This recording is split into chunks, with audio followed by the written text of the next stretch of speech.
Killer whales यानी ऑकास बहुत social और बहुत ही इंटेलिजेंट जानवर होती हैं, लेकिन साथ ही ये ओशन की टॉप प्रेडेटर्स भी होती हैं। वर्ल्ड ऑफ ऑका में सीटो पिछले 20 सालों से मेन स्टार रही है। एक दिन दो एम्प्लॉयज अपनी शिफ्ट खत्म कर रहे होते हैं और बात करते हैं कि अपना बेबी खो देने के बाद से सीटो पहले जैसी नहीं रही। ऑफिशियल स्टोरी ये है कि बेबी मर गया था, लेकिन एम्प्लॉयज को शक होता है कि कंपनी ने उसे ले लिया था और सीटो को ये बात पता है। क्लोजिंग से पहले एक वुमन सीटो को चेक करने जाती है, लेकिन ऑर्का उसकी आवाज पर पास नहीं आती। एम्प्लॉय पूल में उतरकर अच्छे से देखना चाहती है, तभी उसे अपने पीछे कुछ मूव करता हुआ महसूस होता है। सीटो उसके चारों तरफ तैरना शुरू कर देती है और अचानक उस पर अटैक कर देती है। इसी बीच मैडी एक रेस्टोरेंट में काम कर रही होती है जब एक आवाज सुनकर वो चौंक जाती है। ये उसका बॉयफ्रेंड चैड होता है, जो अभी अभी ग्रेजुएट हुआ है। मैडी उससे पूछती है कि क्या उनकी फ्रेंड ट्रिश उससे नाराज है क्योंकि वो सेरेमनी में नहीं आ पाई, लेकिन चैड बोलता है कि उसने कवर कर लिया था। क्योंकि मैडी की ग्रेजुएशन नेक्स्ट वीक है, चैड उसके लिए एक छोटा सा गिफ्ट लाया होता है।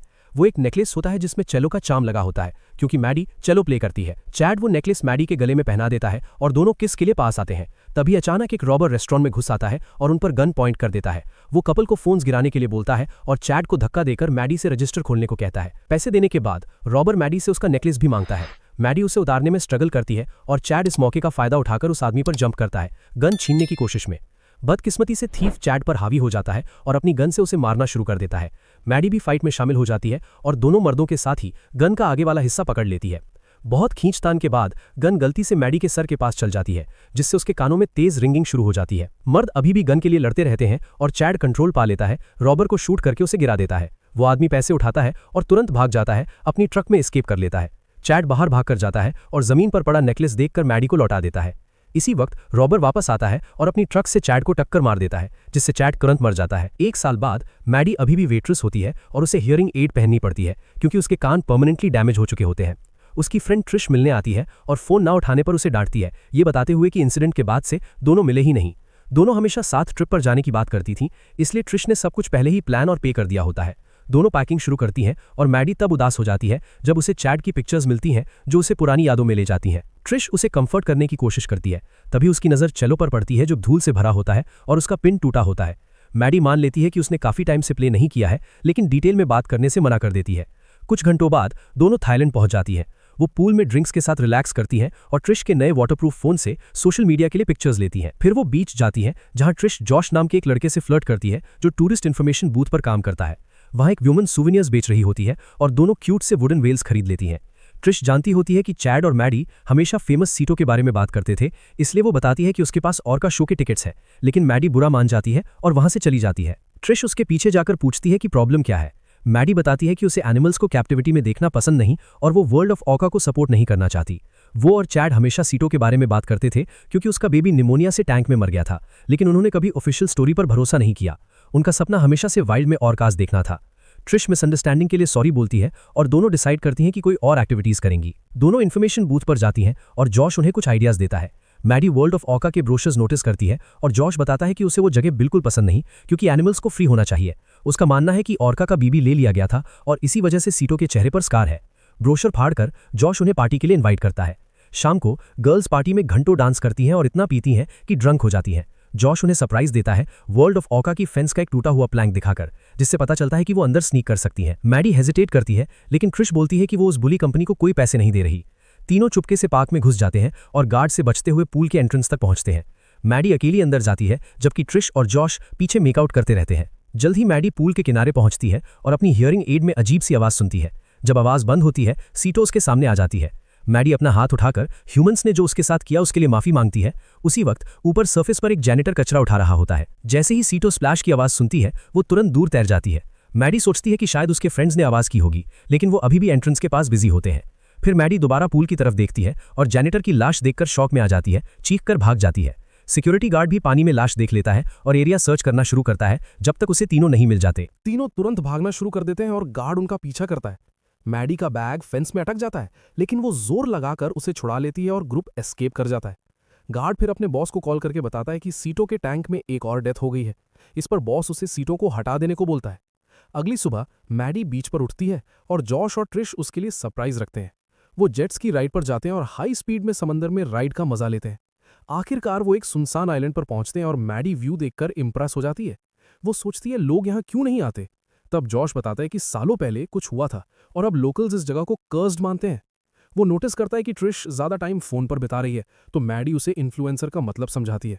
जॉश ट्रिश का फ़ोन लेकर जेट स्की में रख देता है और कहता है कि स्क्रीन छोड़कर आइलैंड एंजॉय करो। मैडी अपना फ़ोन भी लाई होती है, इसलिए ट्रिश उसे जॉश से छुपा देती है। उसके बाद मैडी फ्लोटी पर रिलैक्स करती है, जबकि कपल जेट स्की चलाता है। जब ट्रिश मैडी के फ़ोन से पिक्चर्स लेने की कोशिश करती है, वो बार बार जॉश के सर को पकड़ लेती है और उसकी आंखें ढक देती है। अचानक जेट स्की किसी चीज़ से टकरा जाती है और दोनों पानी में गिर जाते हैं। जब मैडी का फ़ोन तैरकर दूर चला जाता है, ट्रिश भी फ्लोटी पर चढ़ने के लिए तैरती है। जो हुआ उसे समझ नहीं पाता।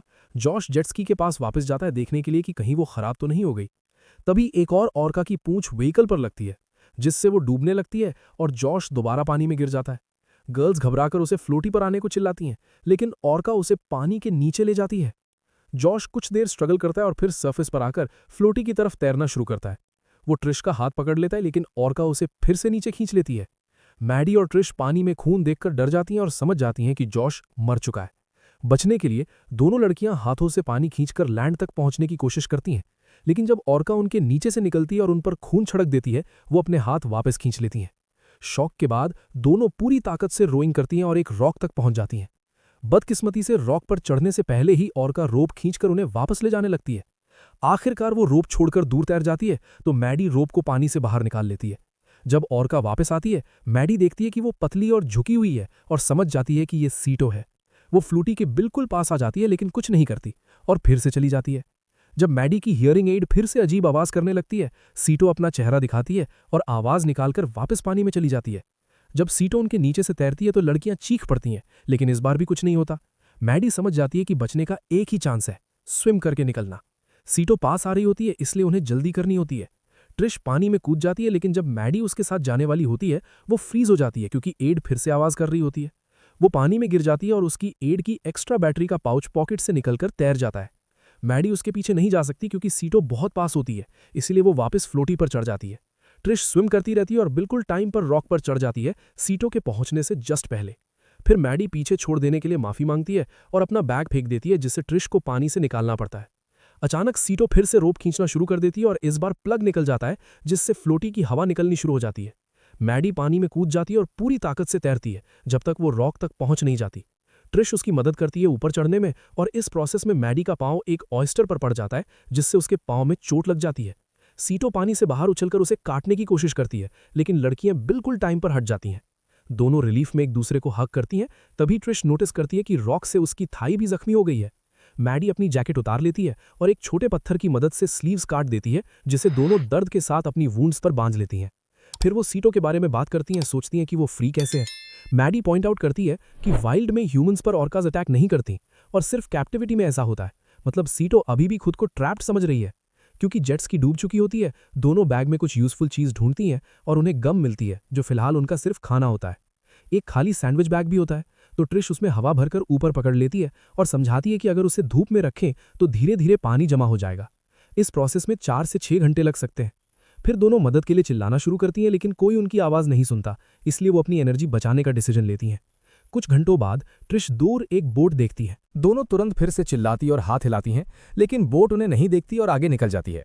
इस रॉक पर फंसे रहने से मैडी को समझ आता है कि पूल में सीटों को कैसा लगता होगा। तभी सीटो पास से तैरकर निकलती है और मैडी की हियरिंग एड फिर से आवाज करने लगती है।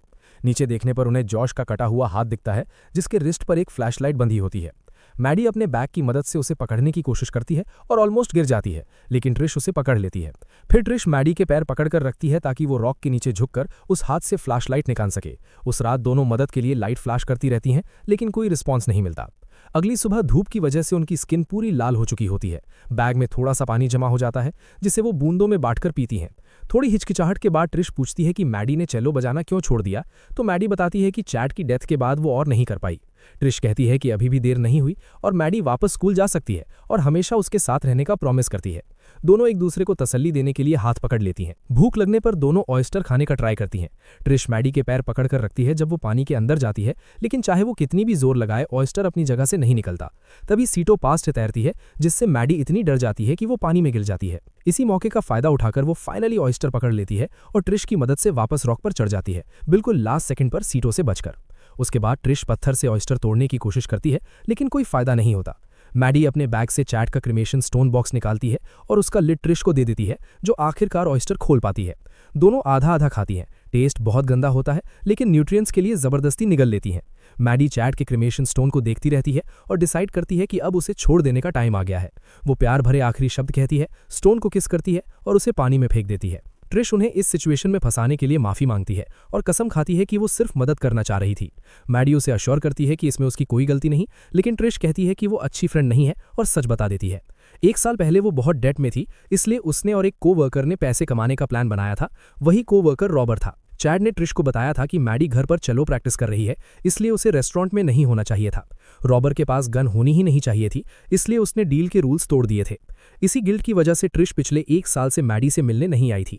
अब वो माफी मांगने की कोशिश करती है, लेकिन मैडी गुस्से में उसे डांट देती है और उसे छूने नहीं देती।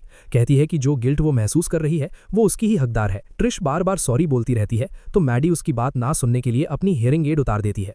मैडी सो जाती है और चैड की मौत का सपना देखती है, जिसके बाद वो खुद को पानी के नीचे चलो बजाते हुए देखती है। जब वो उठती है तो ट्रिश उसका हाल पूछती है, लेकिन मैडी अभी भी बात करने से मना कर देती है। चीज़ों को ठीक करने के इरादे से ट्रिश एक प्लान बनाती है। वो बोले ही कि वो सबसे दूर सैंड तक स्विम करेगी और मैडी सबसे पास वाले रॉक तक। उम्मीद होती है कि इससे सेटो कंफ्यूज हो जाएगी और अटैक नहीं करेगी। फिर ट्रिश बहुत ध्यान से पानी में उतरती है और बिना आवाज़ किए धीरे धीरे तैरती है, लेकिन मैडी उसके पीछे नहीं जाती, क्योंकि बिना एड के वो प्लान सुन ही नहीं पाई होती। जब उसे पता चलता है कि उसकी फ्रेंड पानी में है, वो एड वापस पहनती है और उसे वापस आने के लिए चिल्लाती है, लेकिन ट्रिश मना कर देती है। ये आवाज़ सेटो को अट्रैक्ट कर लेती है, इसलिए ट्रिश पूरी स्पीड से तैरना शुरू कर देती है। सेटो ट्रिश का पीछा करती है और मैडी मदद के लिए बेचैन हो जाती है। वो भी पानी में कूद जाती है। उसके स्प्लैश से सेतो उसके पीछे पड़ जाती है, लेकिन मैडी जल्दी से दूसरे रॉक तक पहुंच जाती है। वो बिल्कुल टाइम पर ऊपर चढ़ जाती है जस्ट जब सेतो उसे काटने वाली होती है। ये डिस्ट्रैक्शन काम कर जाता है और ट्रिश सेफ सैंड तक पहुंच जाती है। उसी वक्त एक प्लेड उनके ऊपर से गुजरता है और दोनों जोर जोर से चिल्लाती हैं। ट्रिश सैंड पर SOS भी लिखती है, लेकिन प्लेन उन्हें देख नहीं पाता और निकल जाता है। गुस्से में भरी ट्रिश चिल्लाती रहती है और पीछे हट जाती है, बिना ये नोटिस किए कि वो पानी की बहुत पास आ चुकी है। सेतो तेजी से बाहर उछलती है और उसकी टांगें काटकर उसे समंदर में खींच लेती है। मैडी सोचती है कि उसने अपनी फ्रेंड खो दी है, लेकिन थोड़ी देर बाद ट्रिश एक टांग के बिना वापस सैंड पर घिसट कर आ जाती है। उसका खून सैंड पर लिखे लेटर्स में भर जाता है और वहीं वो मर जाती है और मैडी कंप्लीटली टूट जाती है। उस रात मैडी फिर से फ्लैशलाइट ऑन करती है, लेकिन बदकिस्मती से उसकी बैटरी खत्म हो जाती है। थोड़ी देर बाद मैडी की हियरिंग एड भी बंद हो जाती है और खामोशी के साथ अंधेरा सब कुछ और ज्यादा क्रीपी बना देता है। तभी बारिश शुरू हो जाती है और मैडी हंसते हुए मुंह खोलकर पानी पीने लगती है। अचानक सेतो पानी से झांकती है और मैडी उसके स्कार को देखती रहती है। समझ जाती है कि कम से कम ऑर्का ने फ्री होने के लिए फाइट तो की। इसी बात से इंस्पायर होकर मैडी पानी में उतरती है और पूरी ताकत से तैरती है, जब तक वो एक बड़ी रॉक फॉर्मेशन पर पहुंच नहीं जाती।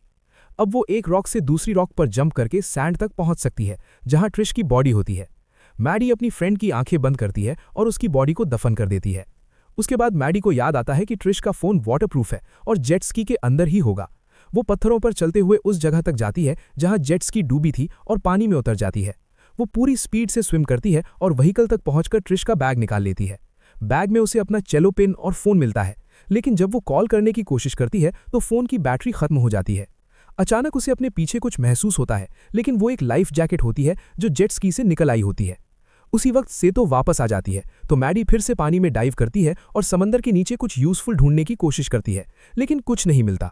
जब सेतो उसकी तरफ आती है, मैडी जेट स्की के पीछे छुप जाती है और खुद को दिखाने से बच जाती है।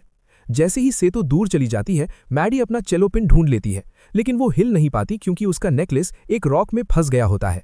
काफी स्ट्रगल के बाद चेन टूट जाती है और मैडी पिन पकड़ लेती है और जैसे ही सेतो पास आती है वो उसे चुभो देती है। ऑर्का दर्द में चीखती है और दूर तैर जाती है। अब मैडी सेफ तरीके से सरफेस पर आ सकती है और लाइफ जैकेट पकड़कर पूरी रात पानी पर तैरा रह सकती है। सुबह जल्दी ही एक हेलीकॉप्टर आता है और आखिरकार उसे रेस्क्यू कर लेता है। कुछ टाइम बाद मैडी एक कॉन्सर्ट में फिर से चलो बजा रही होती है। और हाँ, ऐसे और वीडियोस देखने के लिए सब्सक्राइब करो और नोटिफिकेशंस ऑन करना मत भूलना। Thanks for watching.